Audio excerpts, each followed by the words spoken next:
ओम चंद्रदेवाय नमः। दोस्तों, भाद्रपद पूर्णिमा पर लगने जा रहा है साल का दूसरा चंद्र ग्रहण। दोस्तों, साल 2025 का दूसरा ग्रहण चंद्र ग्रहण पितृपक्ष के दिन यानी 7 सितंबर को लगेगा। और अगर इस दिन आप दीपक से जुड़ा ये उपाय कर लेते हैं तो तुरंत आपकी सभी मनोकामना पूरी हो जाएगी और आपके मृत्युदंड, पितृदोष, महाकाल सर्प दोष, नजर दोष, शनि दोष, राहु दोष सब कुछ होगा खत्म। किस्मत पर लग जाएंगे 4 चांद, महालक्ष्मी दौड़ी दौड़ी चली आएंगी, कंगाल भी होंगे धनी। दोस्तों, आज हम आपको बताएंगे दीपक जलाने के कितने ज्यादा फायदे आपको अपने जीवन में मिलते हैं और किस प्रकार आपको दीपक जलाना चाहिए, कौन सी दिशा में, जिससे आप बहुत ज्यादा तरक्की प्राप्त कर सके और अपने जीवन में सभी बाधाओं को खत्म कर सके।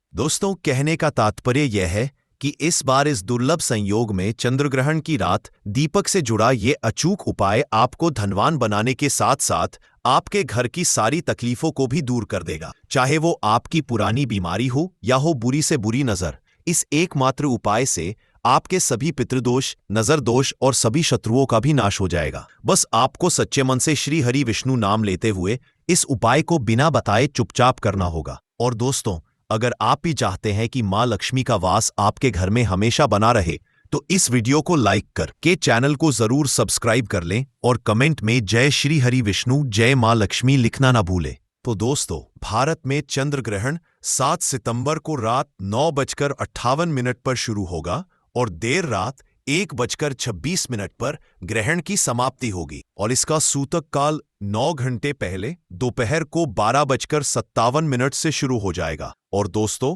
ज्योतिष वैदिक पढ़ाई में लिखा हुआ है कि अगर चंद्र ग्रहण एक देश में नहीं दिखाई देता है तो उसका सूतक काल मान्य नहीं होता है। सूतक काल को हमारे हिंदू धर्म में अशुभ समय बोला जाता है, लेकिन इस दौरान की गई पूजा साधना क्रिया का पलट करके एक व्यक्ति को लाभ जरूर मिलता है। दोस्तों, चंद्र ग्रहण एक प्राकृतिक घटना है जिसमें पृथ्वी, सूर्य और चंद्रमा के बीच से गुजरती है। ऐसे में हमें चंद्रमा की सतह पर छाया देखने को मिलती है।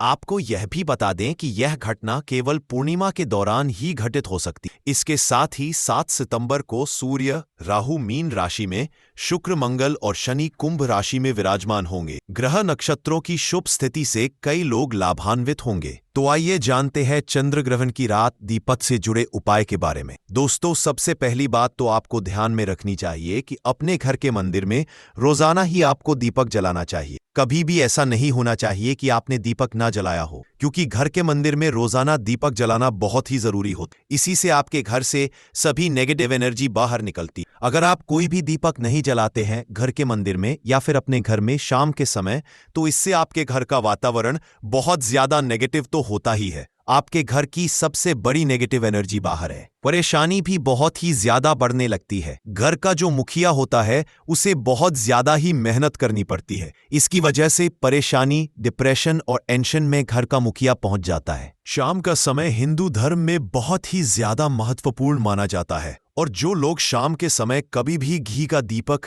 या फिर तेल का दीपक अपने घर में नहीं जलाते हैं तो उनके घर में हमेशा ही मुसीबत बनी रहती है। यानी कि एक मुसीबत से निकलते हैं तो दूसरी मुसीबत में उससे पहले ही फंस जाते हैं और हमेशा ही धन की समस्याएं, परेशानियां बढ़ती रहती है। उनके जो बच्चे होते हैं वो भी उनके खिलाफ होने लगते हैं, उनका कहना बिल्कुल भी नहीं मानते हैं। इसी तरह से घर का पूरा माहौल ही दुखपूर्ण होने लगता है। काफी लोग इन चीजों को मानते भी है, लेकिन जानते हुए भी उपाय नहीं कर पाते हैं और भूल जाते हैं। उन्हें इन चीजों से होने वाले नुकसान के बारे में पता नहीं होता है। इसीलिए रोजाना आपको एक घी का दीपक या फिर तेल का दीपक जलाना बहुत ही जरूरी होता है। अगर आप नहीं जला सकते हैं तो कोई और व्यक्ति भी आपके घर में दीपक जला सकता है, लेकिन रोजाना दीपक जलाना बहुत ही जरूरी होता है। इसी से आपकी सभी नेगेटिव एनर्जी आपके घर से हमेशा बाहर रहती। दोस्तों, शाम का समय ऐसा होता है जिस समय नकारात्मक ऊर्जाएं बहुत ही ज्यादा प्रबल होती है और आपके घर में प्रवेश कर जाती। ऐसे में अगर आप घर में या घर के मंदिर में दीपक नहीं चलाते हैं तो नेगेटिव एनर्जी आपको बहुत ही ज्यादा परेशान करती है। आपके सभी काम बिगड़ने लगती। जिस समय सूरज डूब जाता है उसी समय ये नेगेटिव एनर्जी बहुत ही ज्यादा प्रबल हो जाती है। उसी समय आपको मुंह, हाथ, पैर धोकर दीपक जलाना चाहिए। अगर आप खुद नहीं कर सकते हैं तो कोई और व्यक्ति भी आपके लिए ऐसा कर सकता है। दोस्तों, अब जिस घर में बहुत सारे लोग बीमार रहते हैं या फिर बीमारी कभी भी ठीक नहीं होती है, तो यह भी एक संकेत होता है कि आपके घर में बहुत ही ज्यादा नकारात्मक ऊर्जा है जो परेशानियों को, बीमारियों को, मुसीबतों को बहुत ही ज्यादा बढ़ा रही है। इन सभी चीजों को खत्म करने के लिए आपको अपने घर में जब सूरज ढल जाता है तो उस समय घी का दीपक या फिर सरसों के तेल का या फिर तिल के तेल का दीपक भी पूर्व दिशा में आप जला सकते हैं। लेकिन रोजाना इन चीजों को करना बहुत ही जरूरी है, तभी आपको इसके लाभ मिल पाते हैं।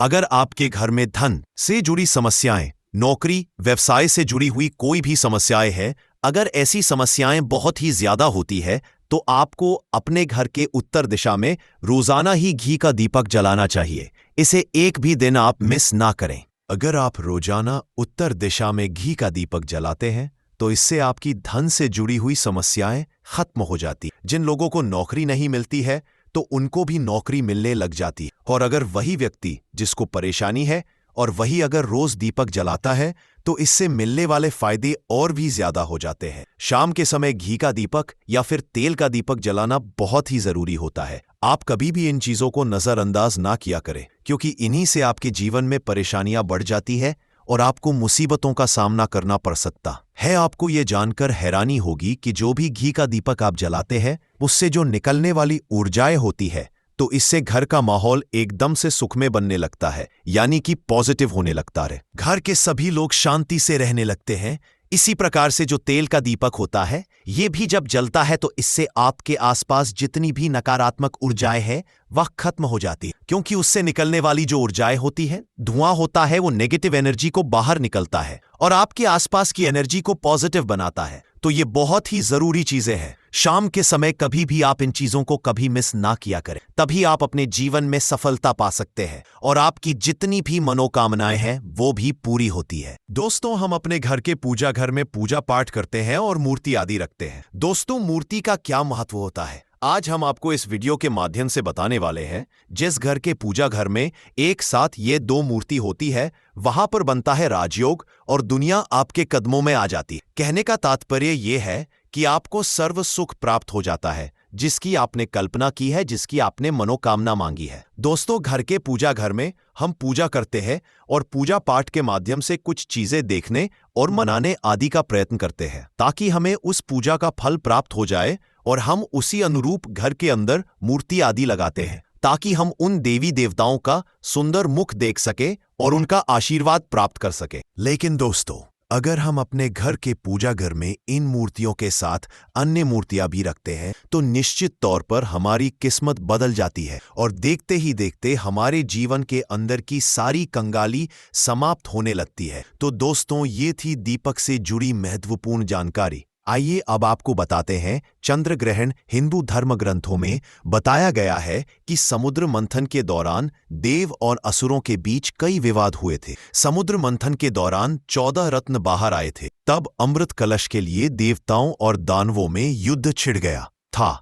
ऐसे में इस विवाद को हल करने के लिए मोहिनी एकादशी के दिन भगवान विष्णु ने मोहिनी का अवतार लिया था। मोहिनी भेष धारण कर विष्णु भगवान ने अमृत कलश को देवों और असुरों के बीच समान रूप से बांटने पर विचार किया। विष्णु भगवान ने जब अमृत कलश का समान रूप से बंटवारा किया तो देवताओं और असुरों को अलग अलग कतार में खड़ा कर दिया। तभी दैत्यों की पंक्ति में मौजूद स्वरभानु नामक राक्षस को लगा कि उनके साथ कुछ छल हो रहा है, तो वह चुपचाप दानवों की पंक्ति से हटकर देवताओं की पंक्ति में सूर्य और चंद्रमा के पास खड़ा हो गया। भगवान विष्णु ने जब उसे अमृत दिया तो सूर्य और चंद्रदेव ने उसे पहचान लिया और इसकी सूचना विष्णु भगवान को दी। तब भगवान विष्णु ने क्रोध में सुदर्शन चक्र से दैत्य स्वरभानु का गला काट दिया।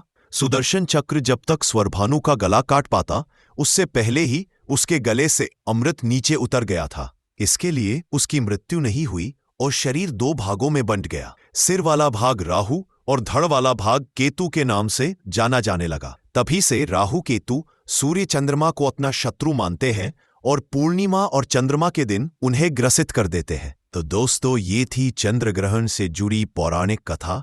उम्मीद करते हैं आज के वीडियो से आपको लाभ अवश्य होगा। अगर वीडियो आपको अच्छी लगी हो तो लाइक कर दीजिए और ज्यादा से ज्यादा इस वीडियो को अपने फैमिली फ्रेंड्स के साथ शेयर कीजिए। चैनल को सब्सक्राइब कर लीजिएगा, बेल बटन को प्रेस कर लीजिए।